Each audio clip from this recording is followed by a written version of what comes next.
এখন দেখবেন সংবাদ শিরোনাম। কাল সন্ধ্যা ৬টায় নির্বাচনের তফসিল ঘোষণা করবেন সিইসি। বিস্তারিত জানানো হলো রাষ্ট্রপতিকে। সুষ্ঠু ভোট আয়োজনে ইউএনওদের নির্দেশ প্রধান। শেষ হলো জল্পনা কল্পনার, পদত্যাগ করলেন আসিফ মাহমুদ ও মাহফুজ আলম। নির্বাচনে প্রার্থী হবেন এলজিআরডির দায়িত্ব পালন করা ছাত্র উপদেষ্টা। ১২৫ আসনে এনসিপির প্রার্থী ঘোষণা, ফাঁকা রাখা হয়েছে ঢাকা ১০ ও লক্ষ্মীপুর ১। শুধু জয়ের জন্য নির্বাচনে অংশ নিচ্ছে না দল, বললেন নাহি। দুর্নীতির লাগাম টেনে ধরতে মেগা প্রজেক্টে যাবে না বিএনপি, জানালেন তারেক রহমান। শিক্ষা, স্বাস্থ্য ও সামাজিক উন্নয়ন খাতে বেশি ব্যয়ের পরিকল্পনা। ইন্টারনেট বন্ধ করে হত্যার মামলায় জয়কে ট্রাইব্যুনালে হাজির হতে পত্রিকায় বিজ্ঞপ্তি দেওয়ার নির্দেশ। হাসিনার ভারত ছাড়ার ব্যাপারে কোনো তথ্য নেই পররাষ্ট্র মন্ত্রণালয়ে। ৯ ঘণ্টায়ও উদ্ধার করা যায়নি রাজশাহীর তানোরে পরিত্যক্ত গর্তে পড়া শিশু সাজিদকে। অক্সিজেন দিয়ে বাঁচিয়ে রাখার চেষ্টা ফায়ার ফাইটারদের। আসসালামু আলাইকুম। এতক্ষণ দেখছিলেন সংবাদ শিরোনাম, এখন দেখবেন বিস্তারিত। কাল সন্ধ্যা ৬টায় ঘোষণা করা হবে জাতীয় নির্বাচন ও গণভোটের তফসিল। বিকেলে আগারগাঁওয়ে নির্বাচন ভবনে সাংবাদিকদের একথা জানান ইসির সিনিয়র সচিব আক্তার আহমেদ।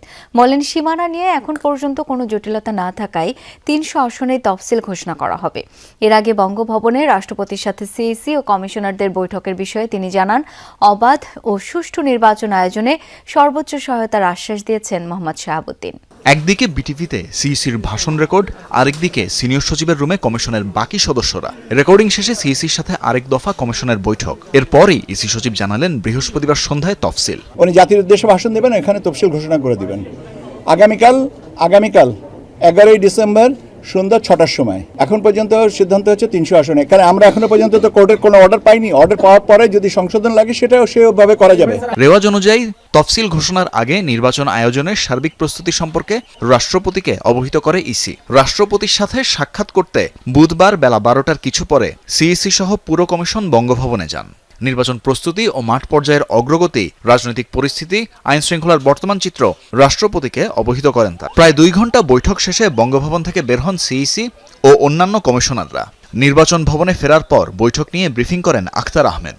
জানান, ভোটের প্রস্তুতির বিষয়ে বিস্তারিত জানানো হয়েছে রাষ্ট্রপতিকে। অন্তর্বর্তী সরকারের ২ ছাত্র উপদেষ্টা আসিফ মাহমুদ সজীব ভুইয়া ও মাহফুজ আলমের পদত্যাগপত্র গ্রহণ করেছেন প্রধান উপদেষ্টা। তফসিল ঘোষণার সাথে সাথে কার্যকর হবে তাদের পদত্যাগ। সন্ধ্যায় সংবাদ সম্মেলনে প্রেস সচিব শফিকুল আলম জানান, বিকেল ৫টার দিকে তাদের পদত্যাগপত্র গ্রহণ করেন ড. মোহাম্মদ ইউনূস। জুলাই অভ্যুত্থানের 2 ছাত্র উপদেষ্টার ভবিষ্যৎ জীবনের জন্য মঙ্গল কামনা করেন তিনি। সন্ধ্যায় প্রধান উপদেষ্টার বাসভবনের সামনে উপদেষ্টা আসিফ মাহমুদ সজীব ভুইয়া এবং মাহফুজ আলমের পদত্যাগ বিষয়ে বিস্তারিত জানান প্রেস সচিব শফিকুল আলম। বলেন, নির্বাচনের তফসিল ঘোষণার সাথে সাথেই কার্যকর হবে তাদের পদত্যাগ। আজ বিকেল 5টা নাগাদ প্রধান উপদেষ্টা প্রফেসর মোহাম্মদ ইউনূসের কাছে তাদের পদত্যাগপত্র জমা দিয়েছেন। উপদেষ্টারা রাষ্ট্রীয় অতিথি ভবন যমুনায় উপস্থিত হয়ে পদত্যাগপত্র জমা দিলে প্রধান উপদেষ্টা তা গ্রহণ করেন। তাদের পদত্যাগ নির্বাচন কমিশন তফসিল ঘোষণার সাথে সাথে কার্যকর হবে। ব্রিফিংয়ে প্রেস সচিব জানান, পদত্যাগপত্র গ্রহণ করে জুলাই অভ্যুত্থানে নেতৃত্ব দেয়া 2 ছাত্রনেতার ভবিষ্যৎ জীবনের মঙ্গল কামনা করেন প্রধান উপদেষ্টা। তাদের পদত্যাগপত্র এফেক্টিভ হবে হচ্ছে ইলেকশন তফসিল ঘোষণার সাথে সাথে। এখন ইলেকশন তফসিল ঘোষণা যদি কালকে সকালে হয়ে যায় তাহলে তো ওনারা পারবেন না, আর যদি এটা পরে হয় তাহলে ওনারা থাকতে পারবেন। ত্রয়োদশ জাতীয় সংসদ নির্বাচনের জন্য প্রথম ধাপে ১২৫ আসনে প্রার্থী ঘোষণা করল জাতীয় নাগরিক পার্টি এনসিপি। সকালে রাজধানীর বাংলা মোটরে দলটির অস্থায়ী কার্যালয়ে হয় এই সংবাদ সম্মেলন।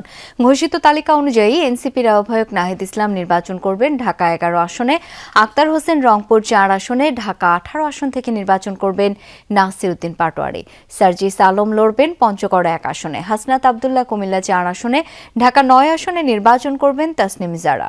125 আসনে প্রার্থী তালিকা প্রকাশ করল জাতীয় নাগরিক party NCP.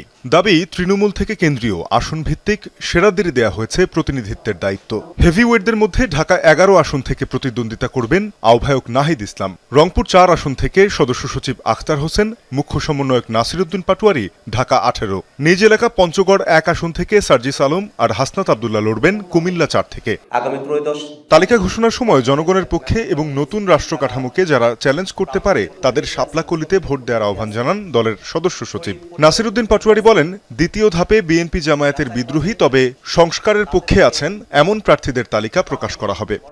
Panchagarh 1 Mohammad Sarjis Alam, Dhaka 11 Mohammad Nahid Islam, Dhaka 17 doctor Tajnuba Zabin, Dhaka 18 Nasiruddin Patwari, Comilla 4 Hasnat Abdullah. ভোটটা যে গণভোট, ভোটের অন্যতম প্রধান প্রশ্ন হচ্ছে হ্যাঁ অথবা না। এই কথাটা কে বলছেন? আমরা এই কথাটাই বলার জন্য নির্বাচনে অংশগ্রহণ করতেছি।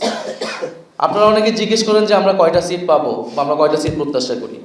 আমরা ক্ষমতার জন্য, ক্ষমতায় যাওয়ার জন্য এই নির্বাচনে অংশগ্রহণ করতেছি না, এটা খুবই পরিষ্কার। বিএনপি সজাগ না থাকলে দেশ ও জাতি ধ্বংস হয়ে যাবে, তাই আগামী নির্বাচনে ধানের শীষকে জেতানোর বিকল্প নেই। রাজধানীতে এক অনুষ্ঠানে ভার্চুয়ালি যোগ দিয়ে এমন মন্তব্য করেছেন বিএনপির ভারপ্রাপ্ত চেয়ারম্যান তারেক রহমান। জনগণের কাছে বিএনপির দেশ গড়ার পরিকল্পনা পৌঁছে দিতে নেতাকর্মীদের নির্দেশও দেন তিনি। বলেন, কোনো মেগা প্রকল্পে যাবে না বিএনপি, অর্থ ব্যয় করবে শিক্ষা, স্বাস্থ্য ও সামাজিক উন্নয়ন খাতে। সরকারি ভর্তুকি কিংবা প্রণোদনা সরাসরি কৃষকের হাতে, কম খরচে সেচ সুবিধা কিংবা ফসলের যত্ন ও মোবাইলে আবহাওয়ার খবর পাওয়ার মতো 10টি সরকারি সুবিধা মিলবে ফার্মার্স কার্ড বা কৃষক কার্ডে। ফ্যামিলি কার্ডে থাকবে নারীকে স্বাবলম্বী করে তোলার সুযোগ। এমন 8টি বিষয়কে সামনে রেখে নেতাকর্মীদের প্রশিক্ষিত করতে বিএনপির দেশ গড়ার পরিকল্পনা কর্মসূচি। চতুর্থ দিনের আয়োজনে যোগ দেন কৃষক দল ও যুব দলের নেতাকর্মীরা। দেশ তো তারাই গড়তে পারে যাদের প্রথম স্লোগান হচ্ছে প্রথম বাংলাদেশ আমার শেষ বাংলাদেশ, এবং যাদের স্লোগান হচ্ছে সবার আগে বাংলাদেশ। আমাদের একটি অন্যতম লক্ষ্য হচ্ছে আমরা কোনো মেগা প্রজেক্টে যাব না, কারণ আমরা দেখেছি মেগা প্রজেক্ট মানে মেগা দুর্নীতি। দুর্নীতির বিরুদ্ধে আমাদেরকে দুর্নীতির লাগাম টেনে ধরতে হবে।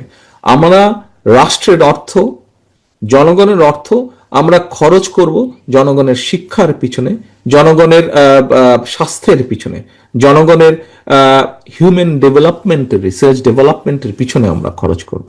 ইন্টারনেট বন্ধ করে গণহত্যার মামলায় সাবেক প্রধানমন্ত্রী শেখ হাসিনার তথ্য প্রযুক্তি উপদেষ্টা সজীব ওয়াজেদ জয়কে ট্রাইব্যুনালে হাজির হতে পত্রিকায় বিজ্ঞপ্তি প্রকাশের নির্দেশ দিয়েছেন ট্রাইব্যুনাল। এদিকে জুলাই হত্যাযজ্ঞের মামলায় আনিসুল হক ও সালমান এফ রহমানের বিরুদ্ধে অভিযোগ গঠনের শুনানি 14 ডিসেম্বর ধার্য করলেন আদালত।